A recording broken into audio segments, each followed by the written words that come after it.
right, I'm Andy Jenkins. Welcome to episode number 1 of season 4 of the Warrior Hope podcast. This is all about our book, Disentangled, which is uniquely not only the latest book that we've released, and I'll tell you this, by the time that you are watching every episode of this series, there will be another book on the way, because in the same way that we created Warrior Hope, a curriculum to empower veterans to overcome the hurts of the past, step into healing, and then walk forward to the next mission. And perhaps you've even seen some of the training and a lot of the promotion we do about that. We have gone to Ohio and the St. Louis area and multiple other states, even here in downtown Birmingham, recording and shooting and training and developing and networking, and that one is really growing all over. We're developing the same thing for families, though, that we developed for warriors. Here's the reality. When one person in the family is affected by trauma, everybody in the family is affected. In fact, it's not even trauma specific. You could just say what happens to one of us, it actually happens to all of us. I remember years ago, it's been 2 decades, had the first child born, and I naively thought, oh, we'll just get this thing and take it home. And it's really, for a life-changing event, it's when you leave the hospital, not much more than taking a pair of shoes from a department store. They literally just hand you the baby, check and make sure that the car seat is strapped in the correct way, and then you're off. No instruction manual, nothing. And all of a sudden you figure, oh, this baby doesn't sleep through the night. None of us sleep through the night. This baby has to have all this luggage to go on a day trip to the grandparents. Oh, all of a sudden we've got all this luggage. What happens to one affects everybody in the family. And that's true whether it's a joy or some kind of thing that's part joy and part, oh, figure this out, or whether it's trauma. And so we're developing this curriculum based on our most recent documentary, Trauma Comes Home, about the battle for the warrior family. Now, we just released this, Disentangled, in the past year. This is uniquely for the warrior. However, it evaluates everything through the lens of Scripture. I'm going to talk to you about it in this episode and entire series. When we were putting this curriculum together, Bob Walter, the founder and president of Crosswinds, and myself, we walked through some of our past curriculum. We walked through some of our previous documentaries. We walked through a lot of historical data and information, and what you read about Roman soldiers and what you read about Spartans and what you read about others throughout history, even U.S. history. And then we mined Scripture. And so this is a unique book. I'm going to put the link down below to where if you would like this, we'll send you a copy of it. This is a unique look at warriors and what does the Scripture say? How do you really define what a warrior is? How do you understand the struggles that warriors go through? What is it that really a warrior even seeks to achieve? We have all of these questions, and then we talk through how does the Bible address these? And so here's what I want to do. For the next few episodes, I want to walk through the content from this book. Back in the fall, we had people that were asking for, hey, do you have the recorded class of this? In the same way that we have the recorded course of Warrior Hope. And the reality is we didn't yet have it because we hadn't taught it live enough times. And so I went into my kitchen, down the hall, I'm here in my house, and I just recorded a webinar-style screen share that would take people who were reading the book and wanting to teach the book to their groups from schools or from American Legions or other veteran service organizations or from church groups, wanted to be able to just have that screen share available for them until the time when we have kind of a live recording. And so right now, I am in the process. I planned to release season 4 as all these interviews that I started collecting from people in the last, probably 5, 6, 7 months, kind of on the tailwind of releasing and screening Trauma Comes Home, our newest film. However, the stories are so incredible, and it was taking me so much time to go through them. I thought, okay, I'm not going to just rush that out. I'm going to let it take the time it takes. So I've scheduled and calendared in, working through it, almost done. But I decided I'm going to go ahead and release some of the content from Disentangled because I think it's helpful. And at some point, we're going to start training live on it. And so I want you to kind of know what you're getting into so that you can come. And then also, I would love to send you this book and would love for you to take advantage of just a special offer that we have down below. If you are a warrior or someone in your family is, then there are definite things that Scripture outlines about how do we understand this.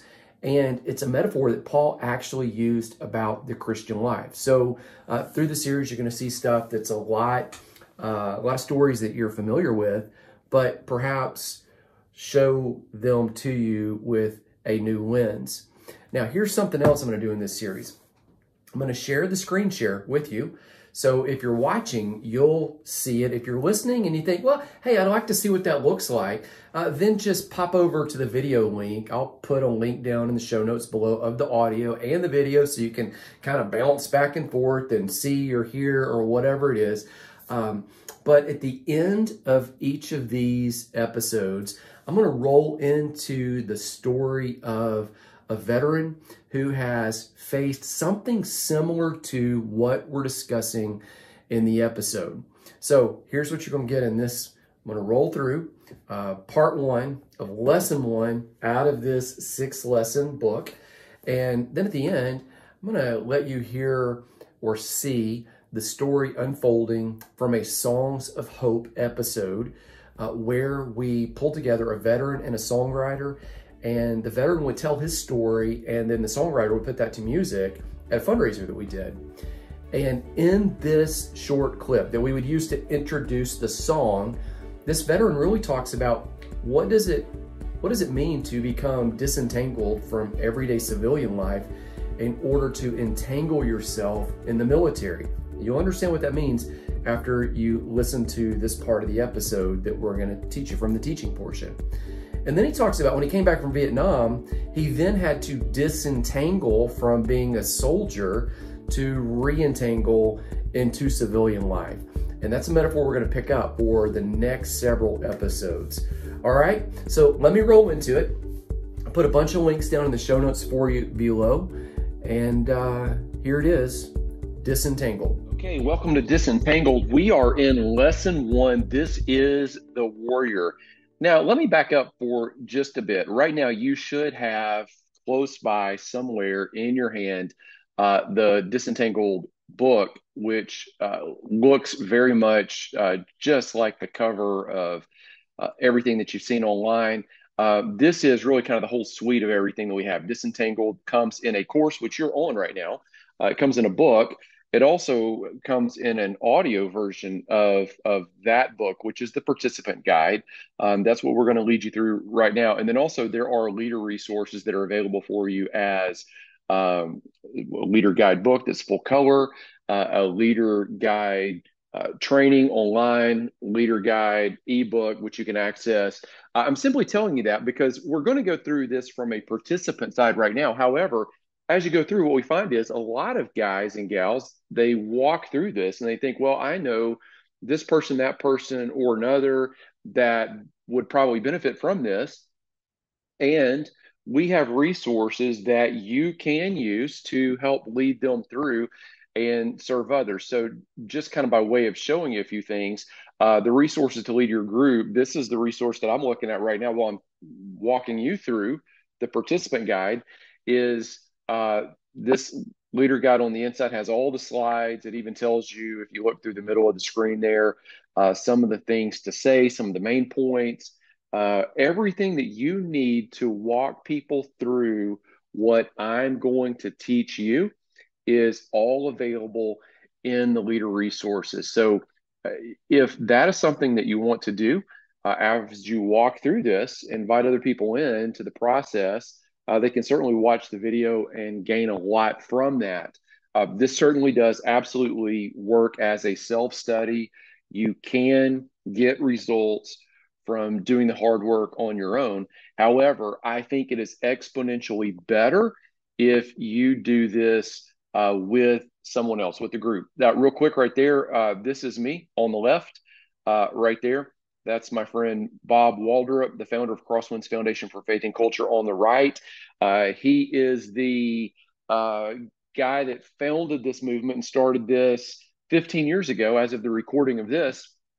I'm the guy that is lucky enough to ride on his coattails and be the co-author of several of these Warrior Hope materials. But just so you can kind of put a face to everything, that is Bob Waldrop. On the book, it says by Bob Waldrop and Andrew Edwin Jenkins. That's Bob right there.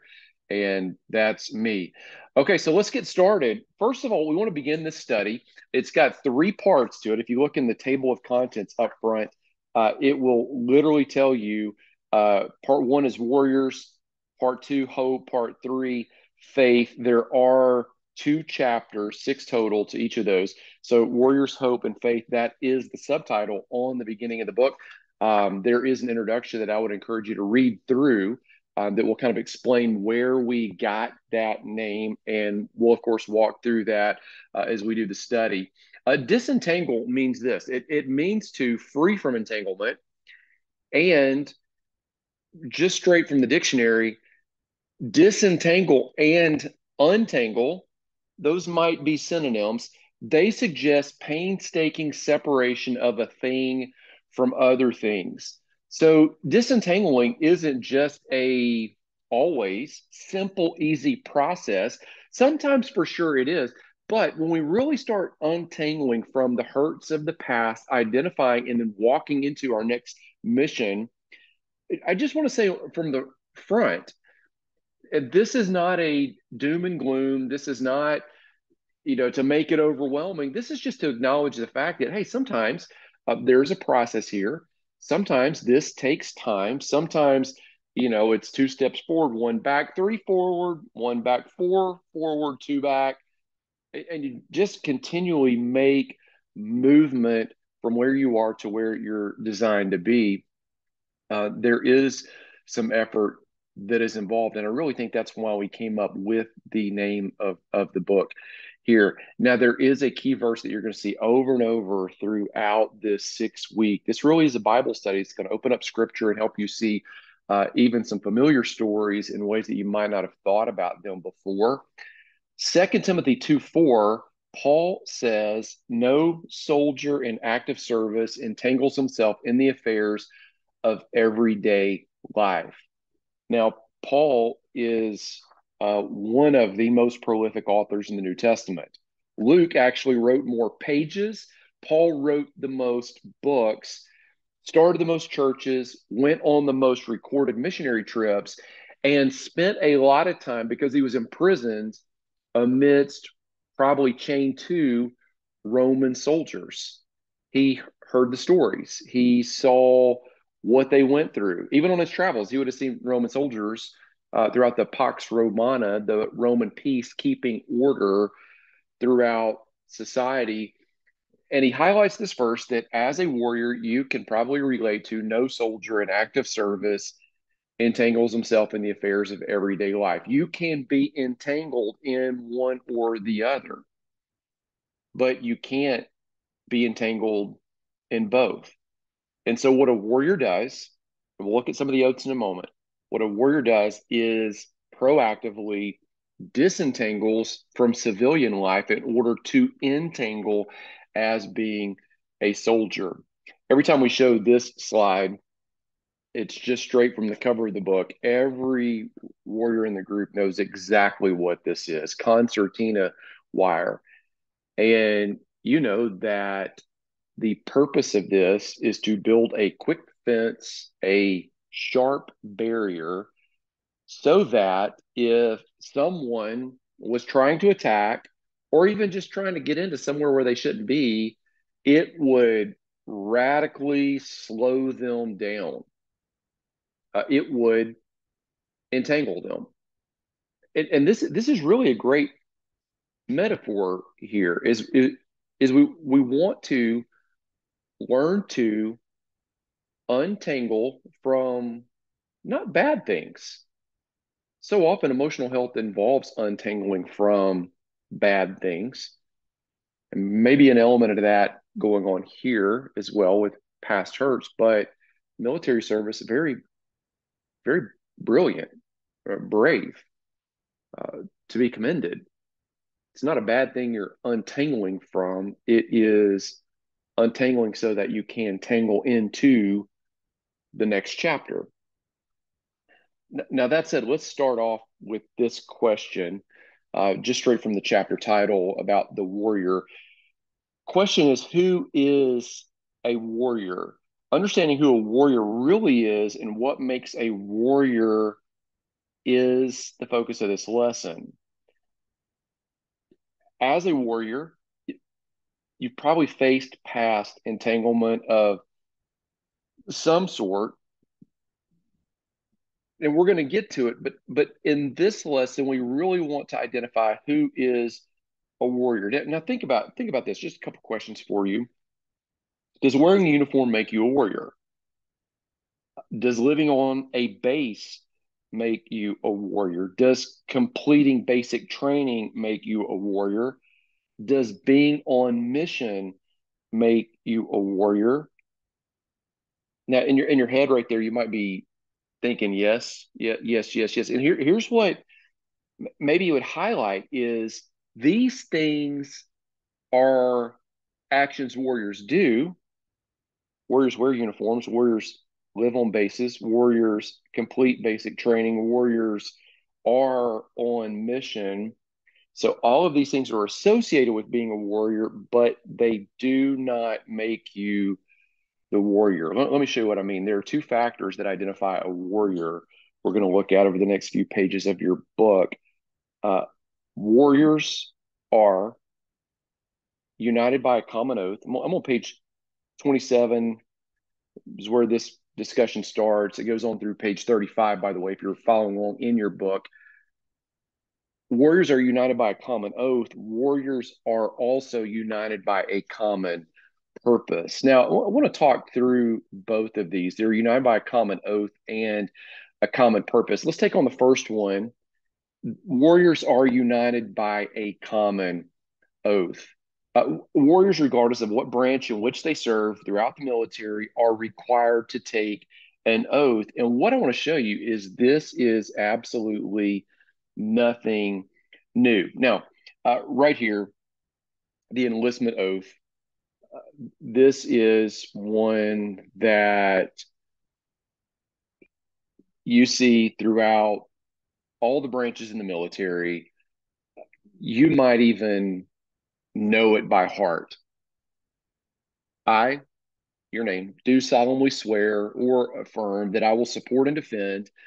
Now, notice those words right there: support and defend the Constitution of the United States against all enemies, foreign and domestic, that I will bear true faith and allegiance to the same, and that I will obey the orders of the President of the United States and the orders of the officers appointed over me according to the regulations and the Uniform Code of Military Justice, so help me God. Everybody, man and woman, who enlists to serve in the U.S. military takes some version of this oath. Now, the National Guard adds language of referring to the governor and the state, for instance, but this is common language. Now, notice the Army Soldier's Creed, because now we take another oath. We take a branch specific oath that really gets a little bit more definite towards what you're going to be doing. I'm an American soldier. I'm a warrior and a member of a team. I serve the people of the United States and live the Army values. I will always place the mission first. I will never accept defeat. I will never quit. I will never leave a fallen comrade. I am disciplined, physically and mentally tough, trained and proficient in my warrior tasks and drills. I always maintain my arms, my equipment, and myself. I am an expert and I am a professional. I stand ready to deploy, engage, and destroy the enemies of the United States of America in close combat. I'm a guardian of freedom and the American way of life. I am an American soldier. Now, again, if you were not in the Army, could have been a Marine, Air Force, Navy, Coast Guard, everyone that serves takes these two oaths. Uh, Something that's broader, that's either national or National Guard to the state, and something military branch specific. Let me show you some commonalities, though. Here's what you see in these oaths. The oath on the left, the military oath, talks about supporting and defending. It talks about true allegiance and faith and obeying orders. The Soldier's Creed mentions that you're a member of a team, a guardian of freedom. You never quit. You never leave a comrade. You stand ready. The mission is first. Here's something I want to show you, though, that's incredibly interesting. And all the oaths are going to be similar. So you might have served in another branch and you're kind of looking and going, well, yeah, those are some of the emphases of my oath. They're all very similar. And here's where it gets interesting. You see the oath of Phoebus from the 4th century BC, 400 years before the time of Christ. Uh, this is a historical oath. Now notice, I will not bring disgrace upon my shield and the rest of my gear, which are sacred for me. And I will not abandon the fighter who stands next to me. No matter where I'm stationed in the battle line, I will protect all things that are sacred and all things that are divinely sanctioned for human use. The land of my ancestors I will leave to the next generation in a condition that is not diminished, but instead greater and better than it had been before. Now, this preceded modern warfare by 2,000 years, yet it looks very similar. We continue reading. It says, I will do so both by myself and together with everyone else. And I will really listen to those who are authorized year after year to bring things to completion with sound mind. And I will also listen to the laws that have been set and to whatever laws will be set with sound mind for the rest of time.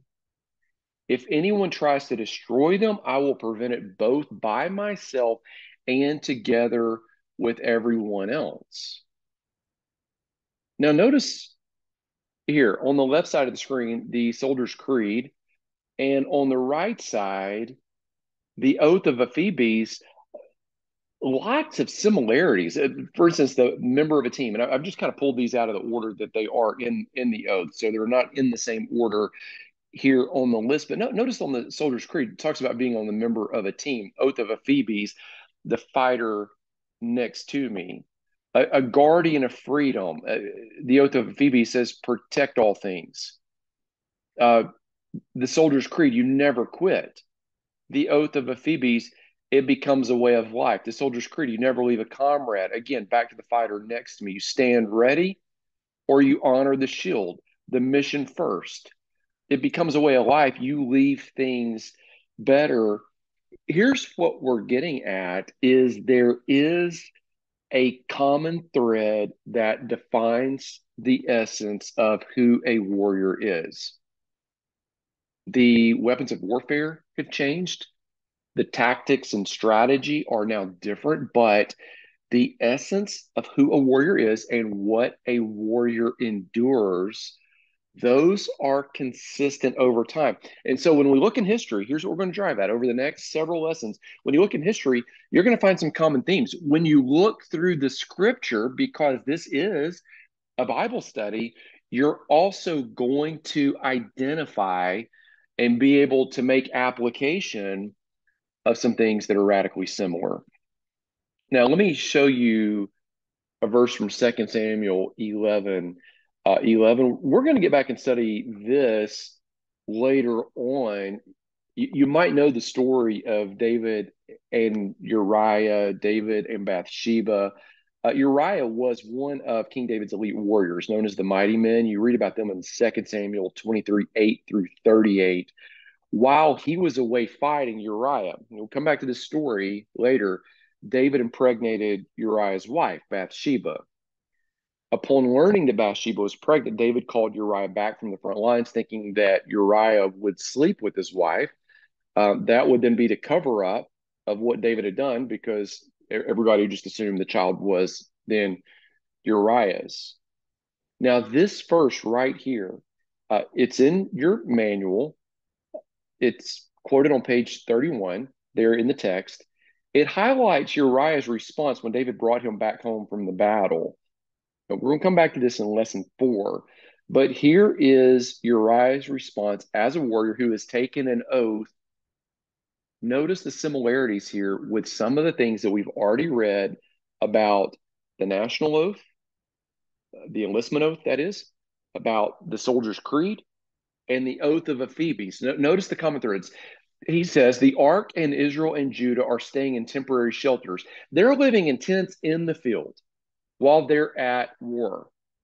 And my lord Joab, that's his commanding officer, and the servants of my lord are camping in the open field. Shall I then go to my house to eat and to drink and to lie with my wife?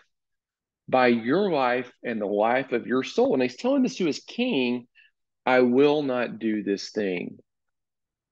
So the king has invited him to go to his house.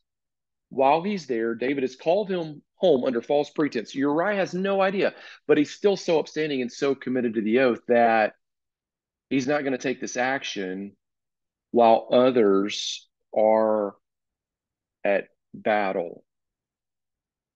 Now, on page 31 in your book, there's space for you to answer this. Why do you think the modern oaths are so similar to the ancient warrior ways? And just fill it in the blank there, because when we began this section of this lesson, we said that 2 factors identify a warrior. Number 1, they're united by a common oath. Number 2, they are tied together by a common purpose.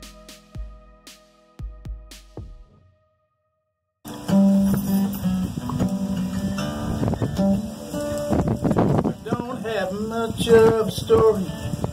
No one knows who I am. And even if I told you, I know you wouldn't understand. A guy who just went and answered the call, wasn't looking to be famous, wasn't looking to make medals, but just did the job that needed to be done. I was proud of it. Yeah. Wasn't looking for fame or nothing like that, just always wanted to be a soldier since a child, and that's what I did. I wasn't doing it for fame or nothing like that, just it was my calling.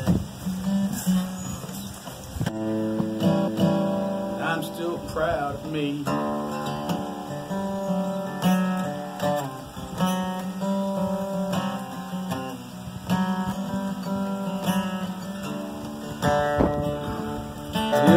I think it's an outstanding song. I mean, there's a lot of people that served that wasn't looking for fame and fortune, but they answered what their country needed, what our country needed. This one was easier to write. I mean, sometimes I write with the wrong person or something. It gets hard because you're trying to find things in and out and everything. But yeah, he helped you do it. We had said some things that were just, as soon as you said it, I went, remember that, you know, those kind of things. And all I did was just write down what we wrote, what we talked about, really. Essentially. You know? So it was a pretty easy write, you know. The melody is natural and normal for me. You know, it's not hard, it's hard to remember, you know, with all the highs and lows and stuff. You know, the thing is that, well, this song is me too. I mean, when I joined, I wasn't looking to be famous. I really wasn't looking for adventure. You know, it turned out to be that. But I wasn't looking for glamour, fame, and all that stuff. I knew it was what I wanted to do. You know, I grew up in it and followed my father's footsteps. You know, the songwriting thing is a fluke. It's a fluke thing for me, I guess. You know, but like a burden lifted, like a lightning, you know. Yeah. I thank God that He lets me do what I do. You know. Did y'all come up with a name for this song? Yeah, it's called Proud of Me. The name's what? Proud of me. Proud of Me.